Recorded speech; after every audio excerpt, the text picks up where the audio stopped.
சாலை பணிகளை மொத்தமாக பேக்கேஜ் டெண்டர் முறையில் ஏலம் விட்டால் சிறிய ஒப்பந்ததாரர்களின் நிலை என்ன ஆகும் என்று உயர்நீதிமன்ற அமர்வு கேள்வி எழுப்பியுள்ளது.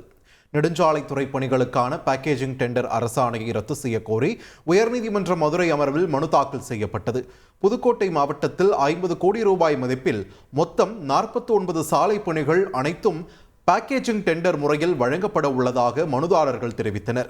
திருச்சி, தஞ்சை மாவட்டங்களில் தனித்தனியாக சாலை பணிகள் டெண்டர் விடப்படும் நிலையில் புதுக்கோட்டை மாவட்டத்தில் மட்டும் பேக்கேஜிங் நடைமுறை அமல்படுத்துவது சட்டவிரோதம் என்று வாதிடப்பட்டது.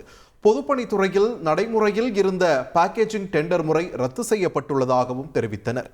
சாலை பணிகளை மொத்தமாக பேக்கேஜ் டெண்டர் முறையில் விட்டால் சிறிய ஒப்பந்ததாரர்களின் நிலை என்ன ஆகும், அவர்கள் எப்படி முன்னேற முடியும் என்று நீதிபதிகள் கேள்வி எழுப்பினர். வழக்கு விசாரணை முடிந்த நிலையில் இறுதி உத்தரவுக்காக ஒத்திவைத்து உத்தரவிட்டனர். செய்திகளை உடனுக்குடன் தெரிந்து கொள்ள உடனே சப்ஸ்கிரைப் பண்ணுங்க.